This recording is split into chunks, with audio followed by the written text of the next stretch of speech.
जय माता दी, हर हर महादेव। जय श्री कल्की भगवान की। राधे राधे, जय जय श्री राधे। आप सभी भक्तजनों को, आप सभी के हृदय में बैठे हमारे प्रभु को प्रणाम करते हुए चलिए हम लोग भक्तमाल की 24 अवतारों की कथा जो पढ़ रहे थे, उसमें से आज हम लोग पढ़ रहे हैं श्री राम अवतार की कथा। तो हमारे प्रथम श्रोता प्रभु को प्रणाम करते हुए हम लोग आगे की कथा का श्रवण करते हैं, मनन करते हैं और बस प्रभु को सब समर्पण। जब जब होई धर्म के हानि, बढ़ही असुर अधम अभिमानी। करही अनित जाई नाही बरनी, सदहि विप्रधेनु सुर धरनी। तब तब प्रभु धरी विविध शरीरा, हरहि कृपा नदी सजन पीरा। असुर मारि थापहि सुर नहीं राखहि, निज श्रुति से तू। जग विस्तारहि विशद जस राम, जन्म कर हेतु जन्म कर हेतु। जय जय श्री राम। अपनी इस प्रतिज्ञा के अनुसार अकारण करुणा वरुण्य भक्त वत्सल भगवान श्री रामचंद्र 4 रूप धारण करके श्री अयोध्यापति चक्रवर्ती महाराज धीराज श्री दशरथ जी के पुत्र रूप में चैत्र शुक्ल एक रामनवमी को अवतरित हुए। महारानी श्री कौशल्या जी के कुक्षी से श्री राम, श्री कैकेयी जी के कुक्षी से श्री भरत, श्री सुमित्रा जी की कुक्षी से श्री लक्ष्मण और शत्रुघ्न प्रकट हुए। यथा समय जात कर्म, नामकरण, चूर्णकर्ण, यज्ञोपवीत आदि संस्कार सनात अंध संपन्न हुआ। श्री राम किशोर अवस्था में प्रवेश करते हुए और जेहि विधि सुख होई पुर लोगा, करही कृपा नधि सोई सजोगा। आयुष मांग करही पुर काजा, देख चरित हर्षिन मन राजा। इस हर्षो उल्लास के बीच एक दिन श्री विश्वामित्र जी आते हैं और श्री दशरथ जी महाराज से अपने यज्ञ रक्षार्थ श्री राम जी एवं श्री लक्ष्मण जी को मांग ले जाते हैं। यज्ञ में विघ्न डालने वाले ताड़का, मारीच, सुबहु आदि असंख्य राक्षसों का सहज ही श्री राम और लक्ष्मण ने वध कर डाला। यज्ञ निर्विघ्न समाप्त हुआ। फिर श्री विश्वामित्र जी के साथ जनकपुर में श्री सीता जी का स्वयंवर देखने के निमित्त जाकर विशाल शुंभ धनु जैसे त्रिलोक्य भटमानी वीर डिगा भी ना सके थे। उसे श्री राम ने मध्य से ऐसे तोड़ डाला जैसे मतवाला हाथी कमल नयन नल को तोड़ डालता है। पश्चात यह शुभ समाचार श्री अयोध्या भेजा गया और श्री दशरथ जी आए तो बारात लेकर राम के ब्याह के लिए, परंतु ब्याह हो गया और चारों राजकुमारों का माफ चाहते हैं, लिखा है कि अयोध्या भेजा गया और फिर श्री दशरथ जी आए तो बारात लेकर श्री राम जी के ब्याह के लिए, परंतु ब्याह हो गया चारों राजकुमारों का। ओके, वो अपनी वृद्ध अवस्था आभास पाकर श्री दशरथ जी ने महाराज ने उत्तम गुणों से युक्त और सत्य पराक्रम सद्गुणोशाली अपने प्रियतम ज्येष्ठ श्रेष्ठ पुत्र श्री राम को, जो प्रजा के हित में संलग्न रहने वाले थे, प्रजा वर्ग का हित करने की इच्छा से प्रेमवश युवराज पद पर अभिषिक्त करना चाहते थे। तदनंतर श्री राम के राज्याभिषेक की तैयारियां देखकर रानी कैकेयी ने, जिसे पहले ही वर दिया जा चुका था, देव माया से मोहित होकर मंथरा से उकसाई जाकर राजा से वर मांगा कि श्री राम को निर्वासन यानी वनवास और भरत का राज्याभिषेक हो। कैकेयी का प्रिय करने के लिए पिता की आज्ञा के अनुसार इनकी प्रतिज्ञा पालन करते हुए वीर श्री राम वन को चले। वैदेही वैजंती मिथिलेश राज नंदनी श्री राम प्रिय श्री जनकी एवं सुमित्रानंद लक्ष्मण भी प्रेमवश प्रभु के साथ चले। उस समय पिता श्री दशरथ जी ने अपना सारथी भेजकर एवं पूर्वस्यों ने स्वयं साथ जाकर दूर तक उनका अनुसरण किया।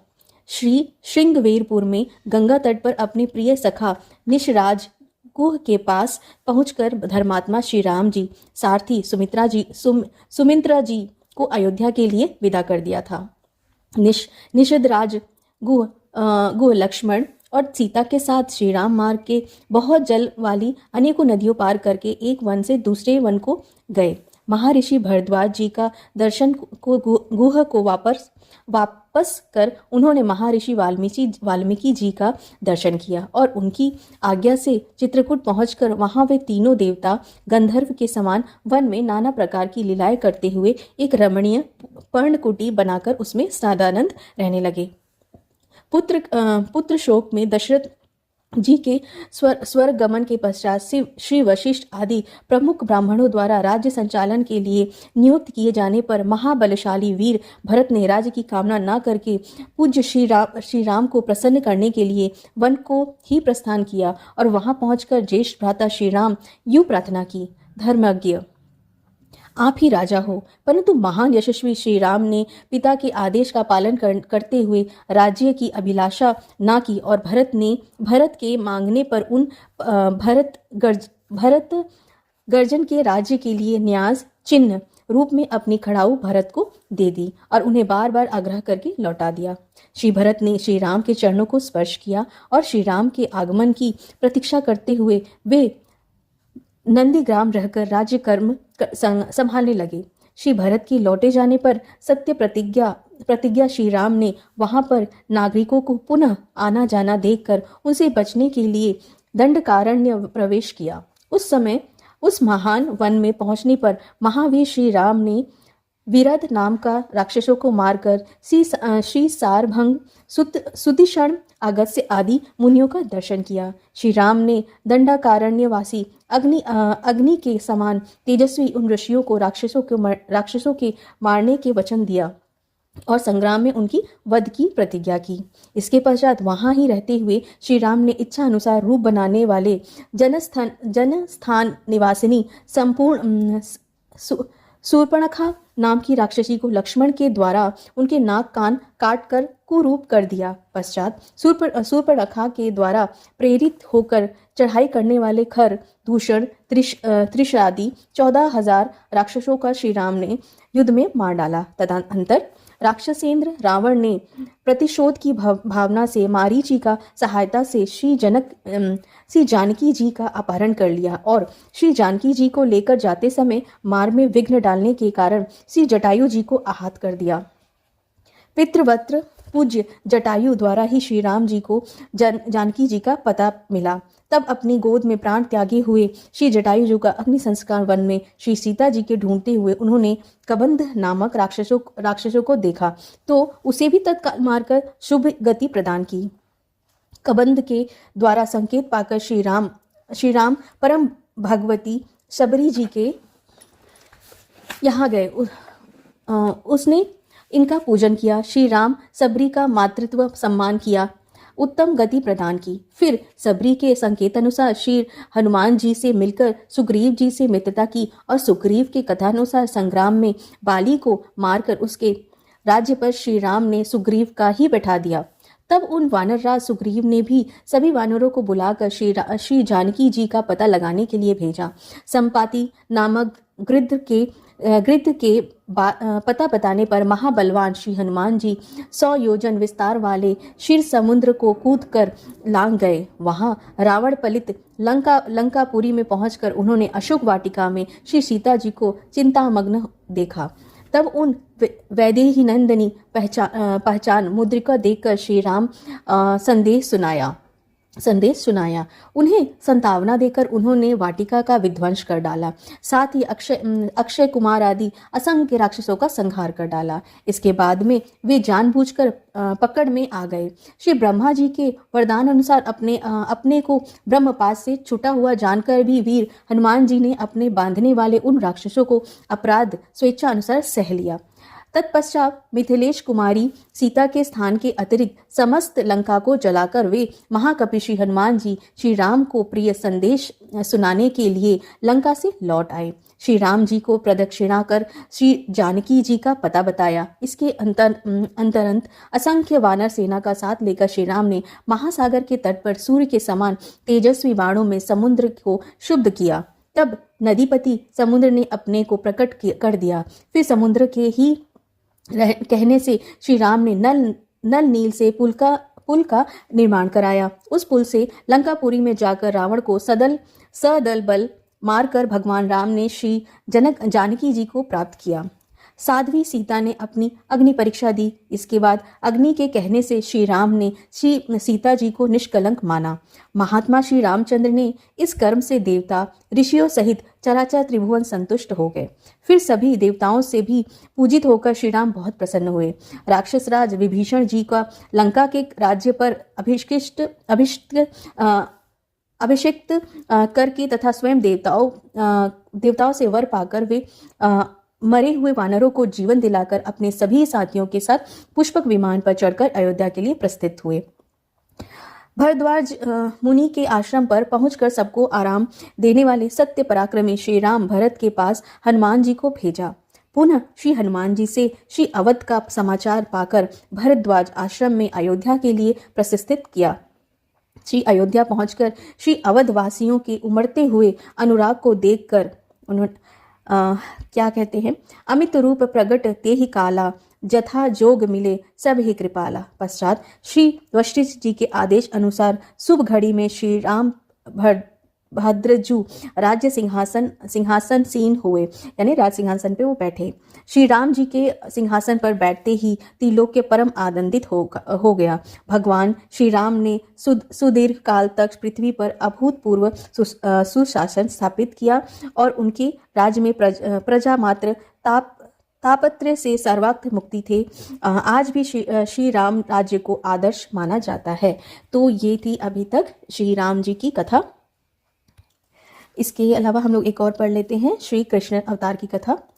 परित्रायण साधुना विनाशाय च दुष्कृता धर्म संस्थापनार्थया संभवानि युगे युगे। साधु पुरुष के परित्राण, दुष्टों के विनाश और धर्म संस्थापना के लिए मैं युग युग में प्रकट होता हूँ। अपने इस वचन को पूर्ण चरितार्थ करते हुए अखिल समृद्धि सिंधु षोडश यौवन सर्वलोक महेश्वर स्वयं भगवान श्री कृष्ण भद्रपद की कृष्णाष्टमी के अर्धरात्रि को कंस के कारागार में परम अद्भुत चतुर्भुज नारायण रूप से प्रकट हुए। वात्सल्य भाव भवृत हृदय माता देवकी की प्रार्थना पर भक्त वत्सल भगवान ने प्राकृतिक शिशु का सा रूप धारण कर लिया। श्री वासुदेव जी भगवान के आज्ञा अनुसार शिशु रूप भगवान को नंदालय में श्री यशोदा के पास सुलाकर बदले में यशोदा आत्मज जगदम्बा महामाया को ले आए। गोकुल में नंद बाबा के घर ही जात कर्मादि महोत्सव मनाए गए। भगवान श्री कृष्ण के जन्म से ही सभी लीलाएं अद्भुत और अलौकिक हैं। पालने में झूल रहे थे, उसी समय लोक बालंगनी रुधिराशन पिशाचनी पूतना के प्राणों को दूध के साथ पी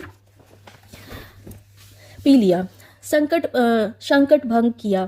तृणव्रत बकासुर एवं वत्सासुर का पीस डाला। सपरिवार धेनुकासुर और प्रलंभकस कुमारों का मार डाला। प्रलंबसुर को मार डाला।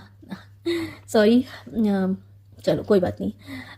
दावन नल से घिरे गोपों की रक्षा की। कालिया नाग का दमन किया। श्री नंद बाबा को अजगर से छुड़ाया। इसके बाद गोपियों ने भगवान को पति रूप में प्राप्त करने के लिए व्रत किया और भगवान श्री कृष्ण ने प्रसन्न होकर उन्हें वर दिया। भगवान ने यज्ञ पत्नियों पर कृपा की। गोवर्धन धारण की लीला हुई। लीला करने पर इंद्र कामधेनु ने आकर भगवान का यज्ञ अभिषेक किया। शरद ऋतु की रात्रियों में व्रज सुंदरियों के साथ रास क्रीड़ा की। दुष्ट शंखचूर्ण रक्ष अरिष्ट और केशिकी का वध किया। तदा उसके बाद अक्रू जी के मथुरा से वृंदावन आए और उनके साथ भगवान श्री कृष्ण बलराम जी ने मथुरा के लिए प्रस्थान किया।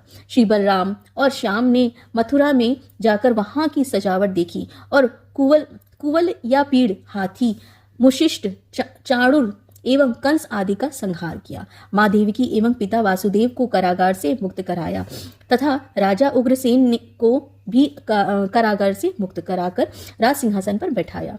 फिर वे संदीपनी गुरु के यहाँ विद्याध्ययन करके उनके मित्र पुत्रों को लौटा लाए।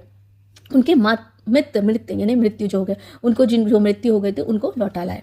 जिस समय भगवान श्री कृष्ण मथुरा में निवास कर रहे थे, उस समय उन्होंने उद्धव बलराम जी के साथ यदुवंशियों का सब प्रकार से प्रिय और हित किया। जरासंध कई बार बड़ी बड़ी सेनाएं लेकर आया। भगवान ने उनका उद्धार करके पृथ्वी का भार हल्का किया। काल यवन का मुकुंद चंद से भस्म कर दिया। द्वारकापुरी बसाकर रातों रात सबको वहां पहुंचा दिया। स्वर्ग से कल्प वृक्ष एवं सुधर्मा सभा ले आए। भगवान ने दल के दल शत्रुओं को युद्ध में पराजित करके श्री रुक्मणी का हरण किया। बाणसुर के साथ युद्ध में प्रसंग में महादेव जी पर ऐसा बाण छोड़ा कि वे जम्हाई लेने लगे और इधर बाणासुर की भुजाएं काट डाली। प्रज्ञ ज्योतिषपुर के राजा भौमासुर को मारकर 16,000 कन्याएं ग्रहण की। शिशुपाल, पौर्णक, शाल्व, दुष्ट, दंतवक्त्र, मूर, पंचजन आदि दैत्यों का बल पौरुष को चूर्ण करके उनका वध किया। महाभारत युद्ध में पांडवों को निमित्त बनाकर पृथ्वी के बहुत बड़ा भार उतार दिया और अंत में ब्राह्मणों को शाप के बहाने उदंड हो चले यदुवंश का संहार करवाया। श्री उद्धव जी को जिज्ञासा पर संपूर्ण आत्मज्ञान और धर्म निर्णय का निरूपण किया। इस प्रकार भगवान श्री कृष्ण की अनंत अद्भुत और अलौकिक लीलाएं हैं जो जगत के प्राणियों को पवित्र करने वाली है। तो बोलो प्रभु की सभी अवतारों की जय, प्रभु के राम अवतार की जय, प्रभु के कृष्ण अवतार की जय। अब नेक्स्ट वीडियो में हम लोग श्री बुद्ध अवतार की कथा सुनेंगे। तब तक आप लोग भक्तमाल की और भी कथाओं को श्रवण करें और श्री रामचरित मानस का भी पाठ किया जा रहा है, प्लेलिस्ट में है। आप लोग अपने जैसा आपको भाव आए आप उसको भी सुन सकते हैं और उसको भी सुन सकते हैं, अवश्य सुने। बहुत अच्छा लगेगा आपको। जब जैसे आपको समय लग रहा है या आप कहें कि प्रभु जैसे आपको भाव दें और उनकी कृपा बनी रहे हम सब पर, यही प्रार्थना करते हैं। चलिए मिलते हैं नेक्स्ट वीडियो में। जय माता दी, हर हर महादेव, जय श्री कल्कि भगवान की प्रभु, संपूर्ण समर्पण। राधे राधे, जय जय श्री राधे।